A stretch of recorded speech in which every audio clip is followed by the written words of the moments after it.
Everyone, this video is going to be an overview of the guidelines in section 1, letter B. I'm going to try to get through it as much as possible, but I may need to break this up into 2 or maybe even 3 videos, hopefully just 2 at the most, because there is a lot to go over. Just a little bit of warning, I normally will not be able to walk through every single part of a section in the codes or in the guidelines, sorry. But since this is about general coding guidance, I really want to make sure we can break it down. So I'm going to kind of walk you through this a little bit, and then I've made kind of a cheat sheet and we can kind of look at some examples. And I will share the cheat sheet in Canvas as well. So as always, make sure you have highlighters, pens, tabs, whatever it is that you need to make sure you can mark up your book. You do need to mark. So like I said, we're in section 1, letter B. This is general coding guidelines. This kind of builds off the first page that we looked at, which was letter A, and that had all of our different conventions and things like that. So here in letter B, we are actually going to break down exactly how we should code, and we're going to look at some sequencing. If you're not familiar with that term, that means if we're using more than one code, which one goes first? And this will be something that we deal with a lot, and something that will definitely come up on your national exam. So I'm going to kind of do a brief little overview of what this page is about, and then I'll switch over to my cheat sheet for you.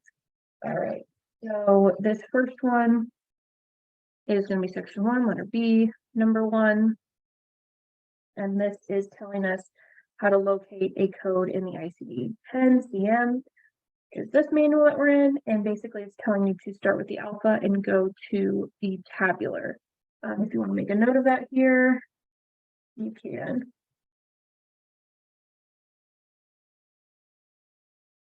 That's basically what this whole thing is telling you. And it explains why, because there are there's a lot of different guidance that's provided in the tabular. The alpha is going to get you some information, but the tabular is going to clarify it. So that's why you would start with the alpha and we go to the tabular. Level of detail in coding. This is telling us to be as specific as possible. So if there is a code that is the main section header, and then that section is further divided, we would not use that section code if we have a more specific code available. If we want to flip over to really any section, we can see how we can do that. So here's just hypertensive heart disease. This is a reasonable diagnosis. We may even get this diagnosis, but we would notice that there are more specific codes available. And so we would never select this code here, I.B.1-I.B.11, because we have more specific codes available, right? So it would say hypertensive heart disease with heart failure or without heart failure, okay? And so we would want to select one of these rather than just selecting this less specific code. And you might be saying or thinking, okay, but what if the documentation just says hypertensive heart disease? It doesn't say anything about heart failure. Well, in that circumstance, and we'll get to this later in the guidelines, but in that circumstance, we would use the code that says without heart failure, because we would never code a complication or a symptom that we don't have documentation of, okay? So we would assume without heart failure if the documentation just says hypertensive heart disease, okay? So that's what this guideline is telling us. It's use the most specific code available. And that would include if we get to a code that requires a 7th character, we would always use a 7th character. We would never use a code that requires 7 characters without 7 characters, okay? And we talked about that in the last video too. Number 3, I don't really go over because it just seems very logical and kind of obvious. You need to select an appropriate code from A through Z, from the codes that are listed, all right? And so that's where you get your codes. That's basically what this is saying. So I'm going to switch over to my cheat sheet now because we're going to talk about a few things: signs and symptoms, integral conditions, and acute and chronic conditions. And I kind of want to show you how I've summarized those in my own notes first.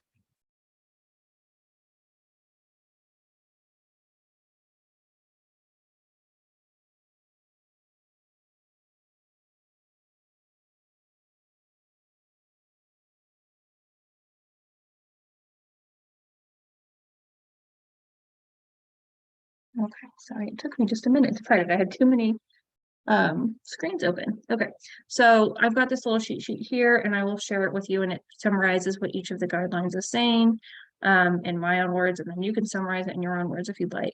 But we are looking at 1B4, which says basically it's talking about signs and symptoms, and it says that you can absolutely code signs and symptoms if you do not have an official diagnosis, if a diagnosis is not confirmed.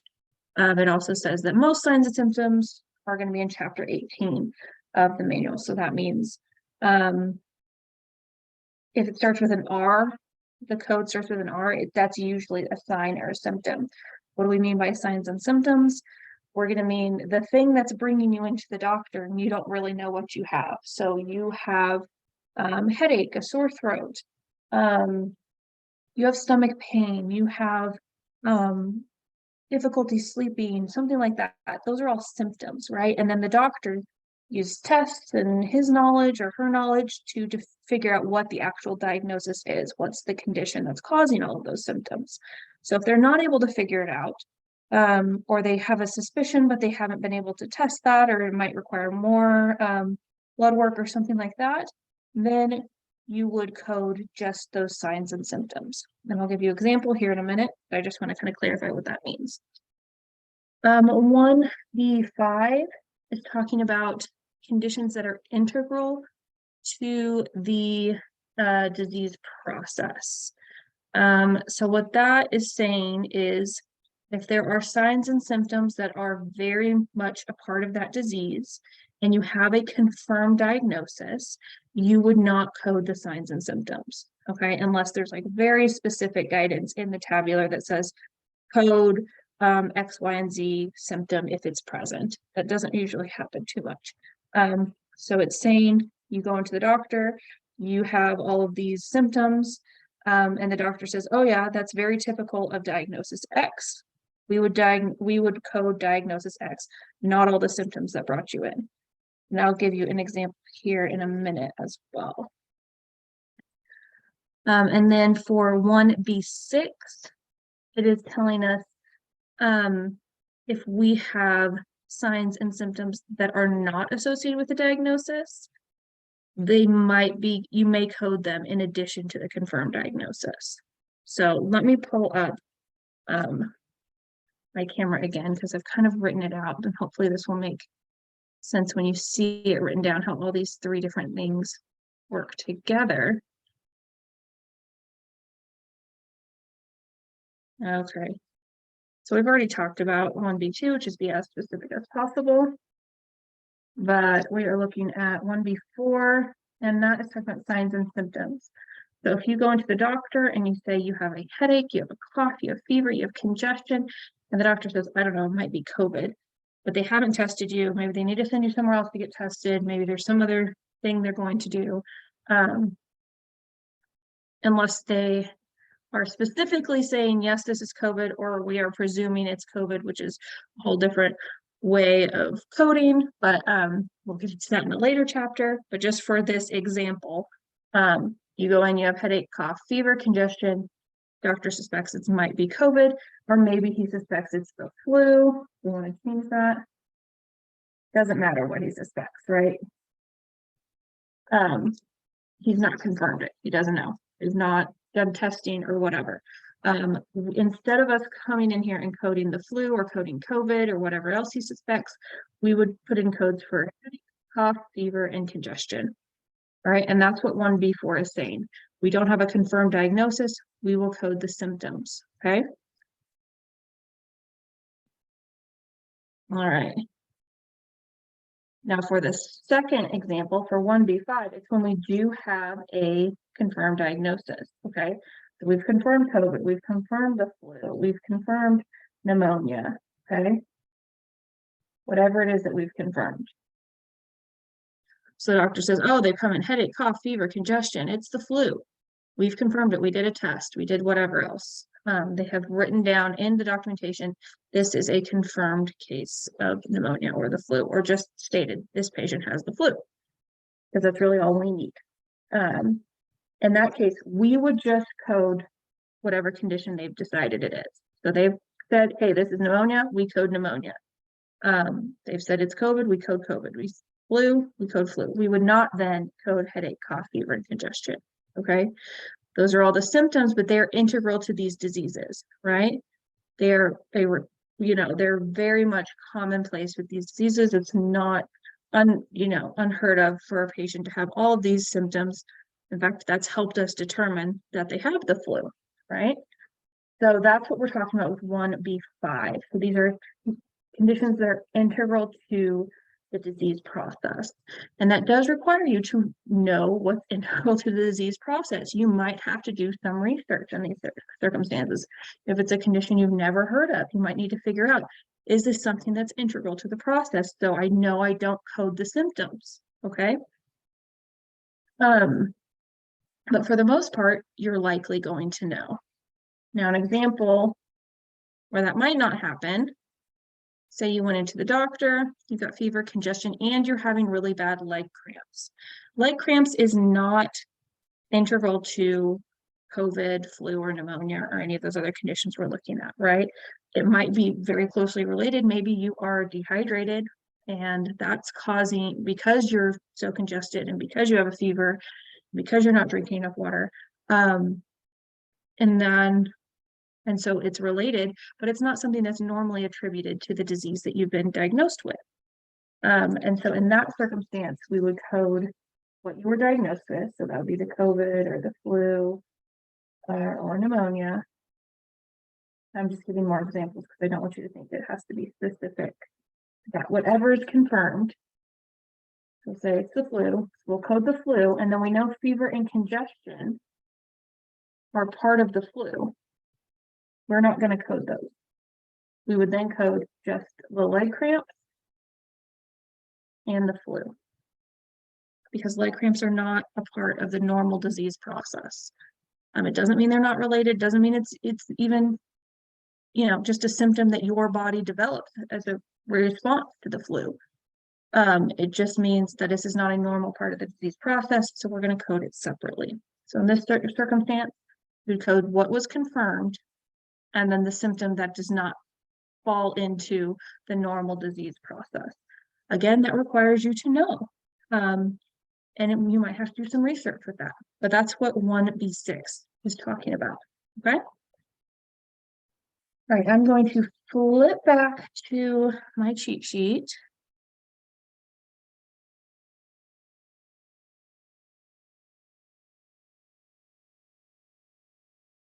And we will get into 1B7 and 1B8. And this is talking about codes that require, or conditions that require more than one code to describe a single condition. We talked about that a little bit in the last video. We talked about etiology and manifestation codes, where we're going to need 2 codes to describe a single condition. There are other circumstances that would require 2 codes, and they will usually be identified by some guidance that says use additional code, or code first, or something like that. So that will tell you, hey, this code needs a second code with it in order to fully describe this condition. Now, I understand that can be confusing, and so to help with that, I've made a chart that I will share later that does show some examples of that. But just that's what 1B7 is saying, is that there are some codes or some conditions that require at least 2 codes in order to fully describe it. And usually that's going to be a a manifestation code, or it's going to be an underlying condition code, or it's going to be something like, hey, you have pneumonia and it was caused by this organism. And so you need both of those codes. You need the code for the pneumonia, the code for the organism in order to fully describe the kind of pneumonia you have. That's what 1B7 is talking about. 1B8 is talking about acute and chronic forms of diseases. So for some conditions, we have both acute and chronic. So chronic would be something that's lasting, that's enduring. Acute is happening just right now. It usually resolves. And a patient can have both at the same time. So if a patient, so 1B8 is telling us if a patient has both acute and chronic forms of a condition, then, and there are separate codes for both of these forms, then you would code both of them, and the acute would be first. And then there are some situations where there is an acute code, an acute on chronic code, and then you could use that. I'm going to flip back to my camera in a second and give you an example of this. 1B9, and I probably have shared videos from past years about combination codes, because I know this gets tricky too. But 1B9 is talking about combination codes, and basically a combination code is two codes or two closely related conditions that can be represented in a single code. And 1B9 is saying if there is a combination code, you should use it, and don't code the two conditions separately. And I'm going to, again, flip to my camera and give you an example of this. All right.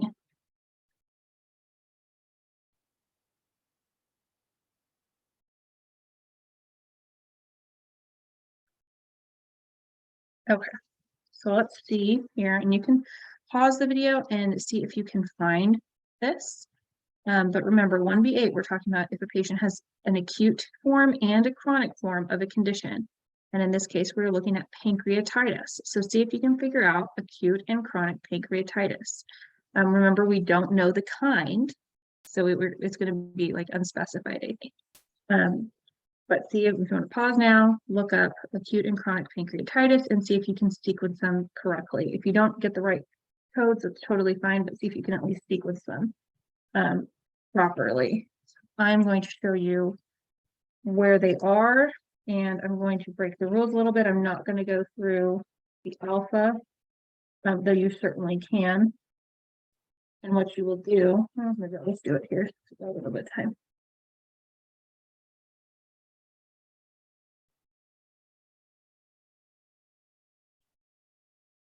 If you will find the condition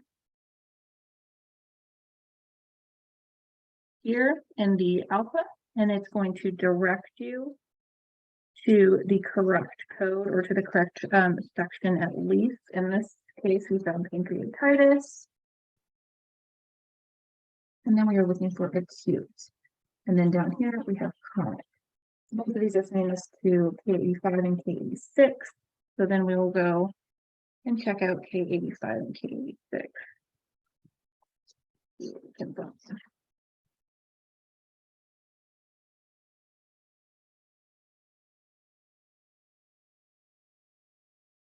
All right. Okay. So in this situation, remember, if we have acute and chronic, we're going to sequence the acute first and the chronic second. As I said, we do not know the kind. So we are going to go with unspecified, K85.9. Right? And we can't use this code because remember that's the section header. We specify there's more specific codes. We need to use the most specific code possible. And we look through this section and we see acute pancreatitis without necrosis or infection, then with infected necrosis, or with uninfected necrosis and with infected necrosis. We have no information about necrosis, so we will pick without. Okay, because we would never assign a symptom that we do not have documentation of. We're going to pick 85.9, 0.90 rather, and then we are looking at K86. And this is going to give us chronic pancreatitis, K86.1. Other chronic pancreatitis. It also tells us some other issues that might be related, or we might see them named one of these things. Chronic pancreatitis, not otherwise specified, infectious chronic pancreatitis, recurrent. Okay, so all these could be other names for other chronic pancreatitis. We don't know any of that, so we're going to pick, well, we know it's chronic pancreatitis. We're going to pick K86.1. And then there's a guidance here that says code also pancreatic insufficiency. So this might be something we also need to code, but just for the purposes of this example, we were just looking for acute and chronic. So this is how we would sequence that. It'll be acute first, chronic second. And then if we did need that third code here, K86.81, we would add that at the end. But we're just looking at the acute and chronic part right now. Okay. All right, another example is if, I already showed you the answer, so acute on chronic slit upper femoral epiphysis, non-traumatic of right hip. So this is some awful split femoral condition of the right hip, okay? So it says acute on chronic. So that means it's both acute and chronic. This patient has both the acute and chronic forms of this condition. So we will, I've already showed you the answer. We're going to go to M93.031 so I can show it to you.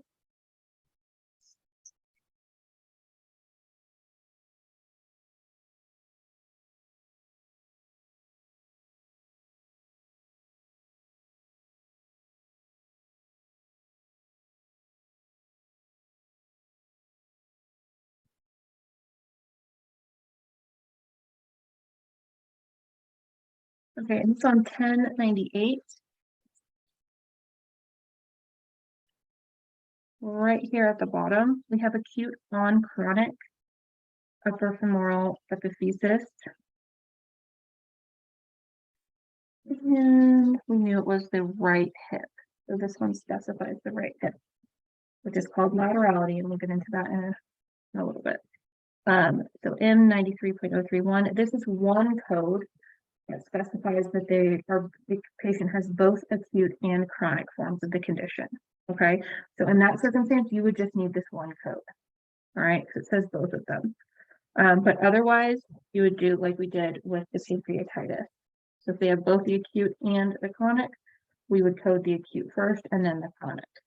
Okay, so that is what that guideline is referencing. Back to the guidelines. So we can wrap up a few more.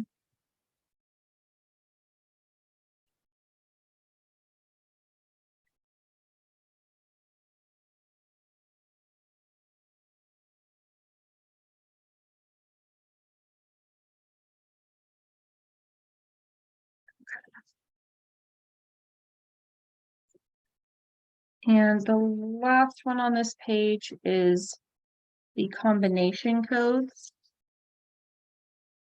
And for that, that's when we're talking about one code that describes two conditions, okay, that are usually very closely related. And so for that example, if you would like to take a look at this one and try it out, type 2 diabetes mellitus with a foot ulcer. Why don't you see if you can find that? You want to pause here, that would be great. And see if you can identify the combination code that would represent this. So what you would do in here is we're going to go ahead and look up diabetes.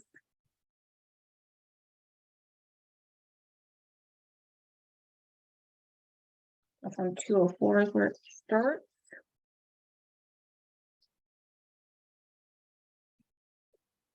Not beginning alpha. And we have type 2 diabetes here. And then it's going to sub-specify into co-occurring conditions. So it'll probably say with ulcer. Somewhere here it says skin ulcer.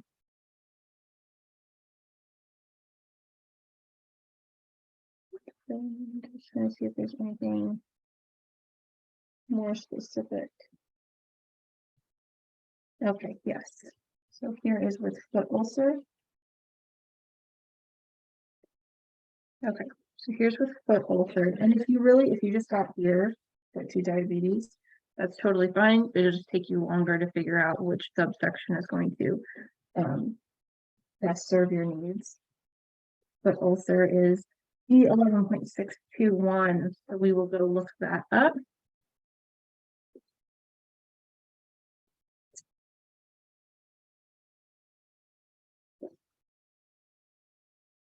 And that's on page 751.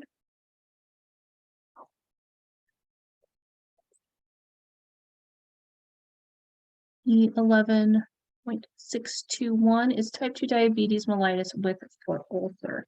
Okay.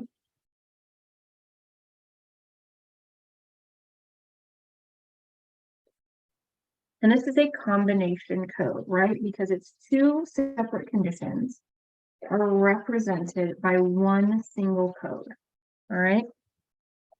So we would select this code if we know that the patient has type 2 diabetes and a current foot ulcer.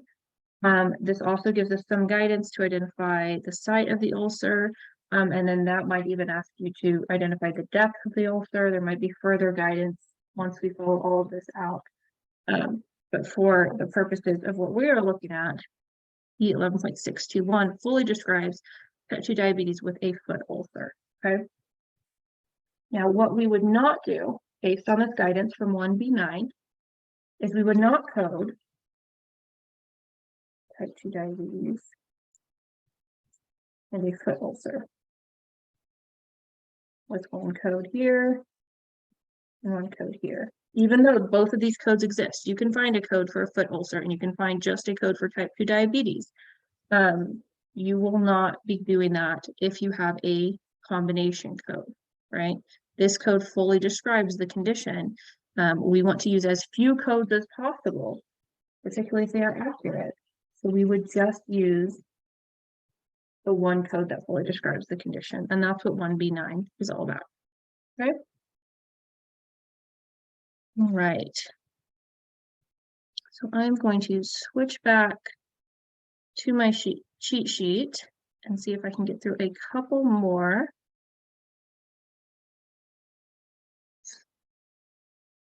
All right, for 1B10, it's talking about sequela or sequela. You'll hear it pronounced a lot of different ways. Basically, what that is saying is if a condition is produced after an acute injury or illness has resolved, that's a sequela. So what does that even mean? If you have scar tissue from a burn, that is a sequela.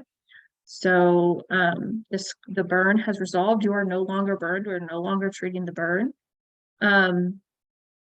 But you have a condition that arose out of that, that condition is the sequela. Okay, that's what 1B10 is telling you. And this usually requires 2 codes. Okay, so usually what you will code is the